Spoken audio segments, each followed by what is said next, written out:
It's week 7 of the high school football season, and this is Football Friday Night. Tonight, Jonathan, we're going to kick things off in the 4A1, where through 3 weeks of conference play, 3 teams are still undefeated. And tonight, 2 of them went head-to-head. Yeah, that's an excellent conference right there. The typical Ozark Hillbillies, once again dominating conference play. But on the other side, we have one of the biggest surprises of the entire high school football season, where Gentry is not only 3-0 in conference play, they're actually 6-0 on the entire season. So that begs the question, who would move closer to that conference title in our 5 News Game of the Week? Out to Hillbilly land we go.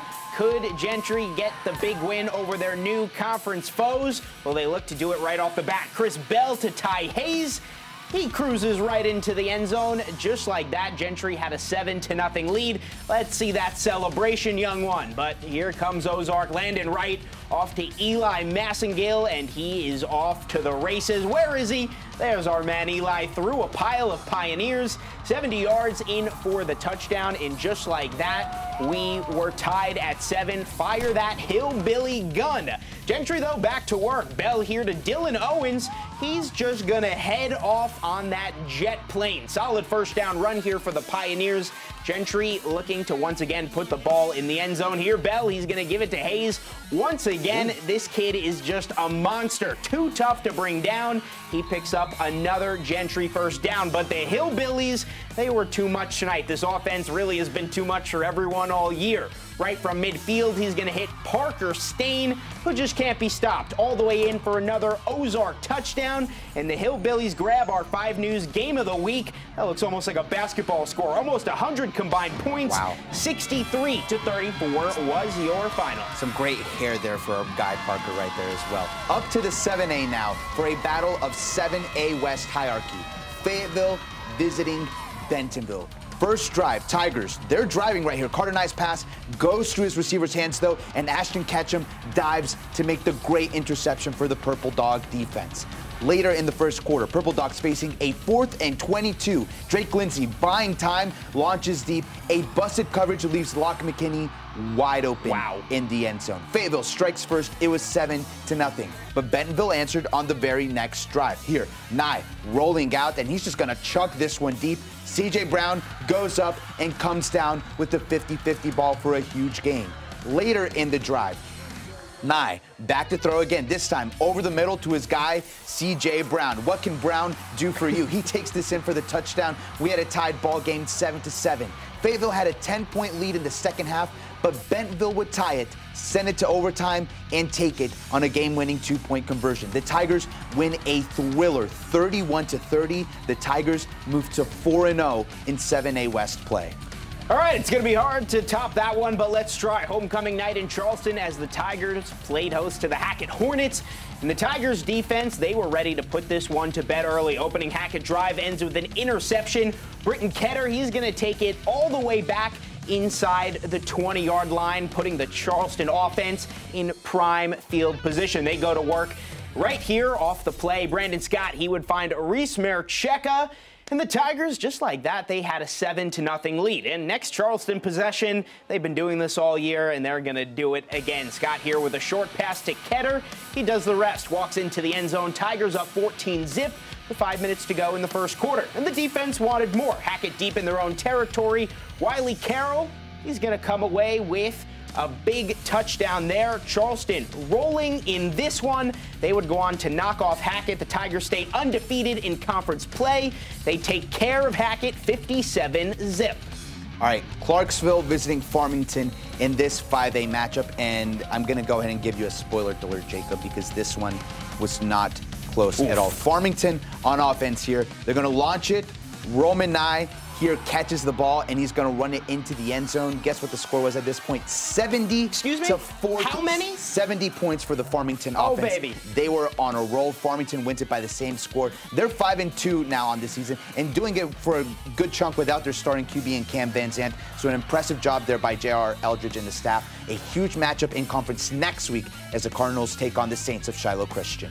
All right, that team's pretty solid. Now let's move out to Springdale tonight. Harbor hosting Bentonville West. Let's see who could grab that 7A West victory. Wildcats start off strong, fake punt. Little trickery here on the first Wildcat possession. Cole Carlton, he's going to run it in for a score. That is how you start a ball game. Harbor at a 7-0 lead. But here comes Bentonville West. Dalton Rice throws it to Nick Bell, and the Wolverines are on the move.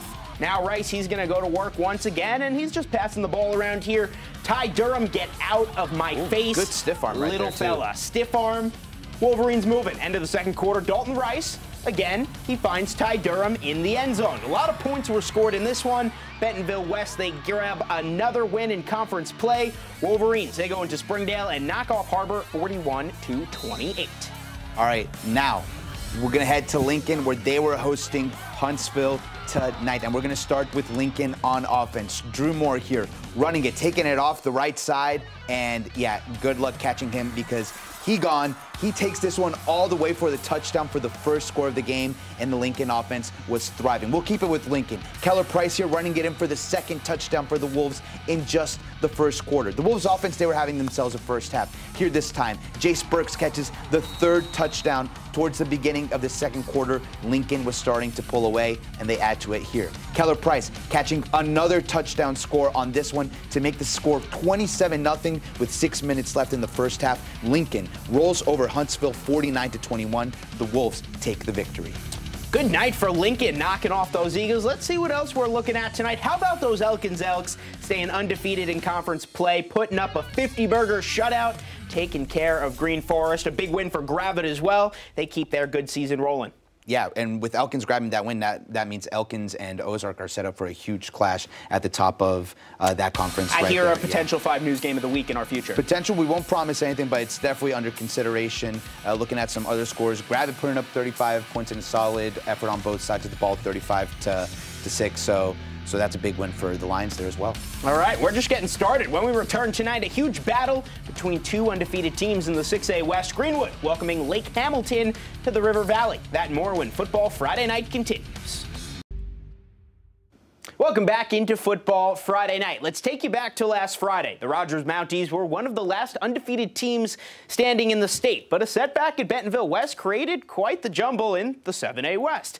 Tonight at home, though, Rogers look to get back in the win column with the Springdale Red Dogs looking to spoil the party. The Mounties, they've won the last 3 games against Springdale. Red Dogs looking to end that streak. First drive, Mounties march right down. First and goal, they run the screen, but Anthony Lopez punches it out. Tristan Skelton recovers. Good start for the Red Dogs, but Rogers corrects course on the very next drive. Long run here by Jacobs Jenkins. He is a man among boys. Brings the Mounties right back into the red zone. And then Dane Williams will go to work on the next play. He's going to find Ty Cunningham, who walks in for 7. Rogers out to an early lead on home turf. We go second quarter, same score in this one, but Rogers looking to add a bit of separation here. Williams, he's going to throw a dime to the corner of the end zone. Jansen Gardner, he hauls it in. Mounties up 14-0. They get back in the win column tonight, shutting out Springdale 37-0. And out in the River Valley, it was 7-0 Lake Hamilton visiting 5-1 Greenwood. Both teams undefeated in the 6A West. It doesn't get much better than that. The Bulldogs have beaten Lake Hamilton the last 6 years in a row. And tonight, we look to hand the Wolves their first loss of 2022. This one going down at the home of the Bulldogs, and Greenwood would look to defend home turf in this one. We'll start things with Greenwood on offense. Hunter Houston usually does it through the air, but here he shows off his legs and his running ability. He runs it in for the touchdown. It was 7-0 Greenwood. Bulldogs on offense again, and they keep it on the ground. Houston hands it off to Jake Glover. He punches it in for the Greenwood touchdown. The Bulldogs win this one 24-0. They pick up a big conference victory, and they're 6-1 on the season. All right, next we go to Boonville. Bearcats playing host to Mansfield. We're going to pick this one up after halftime. Bearcats still undefeated in conference play, looking to keep it that way, up 14-0. Boonville takes the opening kickoff, goes down and scores. Cody Elliott gets through the bodies, 21-0 Bearcats. Mansfield, though, would keep the drive alive here after converting on 4th down, but disaster comes their way. Jeremy Strolzer throws a pick to Trace Hall. Bearcats take over deep in their own territory. They need just 2 plays to go 87 yards. Dax Goff, we know what he does. This man does nothing but score. 87 yards to the house. Boonville, they get another score. They go up 28-0. They're rolling in this one. The Bearcats get a big win over Mansfield, staying undefeated in conference play, 35-0. Back to the 7A, this time in the 7A Central. Conway hosting the Grizzlies from Northside. And we're going to start with Conway on offense here. Donovan Amolo handing it off to Jalen Chamber, and no one is stopping him right there. A 35-yard touchdown run for Conway, and it was 14-7 Wampus Cats. Conway, again, it worked last time, so they go back to it again. Chambers takes it in for a 5-yard score, and it was 21-7. All right, enough of Chambers now. How about a jet sweep for Conway this time? They hand it to Elijah Smith, and he's going 30 yards. He's stuffed just shy of the end zone, almost gets in for the score. Northside would be able to find a little bit of momentum before the half here. On the reverse to Kavion King, looks like he's going to end up throwing it. Instead, he ends up keeping it himself, and he punches it in for the touchdown, kind of leaping over those defenders. 35-14 at the half. Conway ends up pulling away in this one, though. 63-20, the final in this one. And when we return, Shiloh Christian, they look to keep its conference win streak alive when the Saints hit the road to take on P. Ridge. That and more when we return here on Football Friday Night.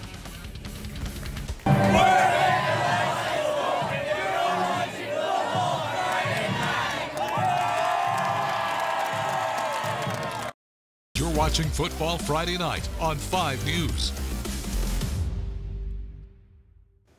We're not done yet here on Football Friday Night. Next, we're going to head to Pea Ridge, where the Blackhawks hosted Shiloh Christian. Shiloh sits 3-0 in its first season in the 5A West. There were questions before the season how the Saints would fare in a new conference, and so far we have our answer. But tonight, Pea Ridge looked for the upset victory on its home turf. And Shiloh, what they did last year, well, they're doing it this year. Bo Williams start things off, first drive of the game, in for the score. He hits the corner. Williams, let me tell you, he's just getting started. 8-0 Shiloh. Pea Ridge, though, responds. Seth Foster right up the middle of the pack. He's in for the score. Pea Ridge right back in this ball game. But this one, it was the Bo Williams show tonight. Later in the first quarter, here he goes.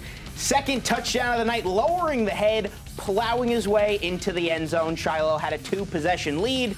And, well, the next drive, who do you think is going to score again? Mr. Bo Williams for the hat trick, goes to the left side, in for the touchdown. He had 4 on the night. Saints, once again, they roll, this time on the road. Final, 52-10. Now we go over to Cedarville as they were hosting West Fork on their homecoming night. The Tigers were looking to spoil the party. We'll pick things up in the first quarter. Harrison Oliver here, he's going to run it in for the touchdown, and West Fork takes a 7-0 lead. But then here would come the Pirates. Lane Hightower to Hayden Morton. That was a game-winning connection last week. Here Morton goes up and makes a ridiculous catch. They might be another sweetest play contender. Who knows? Next play, Jace Baker here, a 34-yard touchdown run. And Cedarville ties this game up at 7. We had a contest on our hands at the home of the Pirates. But then on the next drive, the Tigers, they would drive right down the field. They run the option. Eli Howerton to Harrison again. West Fork ends up running away with the victory in this one, 42-14. A lot of blowouts this week, a lot of shutouts this week. Prairie Grove, though, getting a big win. And how about Greenwood and Lavaca going down to the whistle? What a huge game. That's a great bounce-back win for Greenland after a tough loss last week against Boonville. They win an exciting one right there. Southside also getting a big win over Rogers Heritage. A lot of close games tonight, a lot of shutouts, a lot of blowouts. That's going to put a bow here on Week 7. We'll see you tomorrow for the Hogs, but until then, have a great weekend.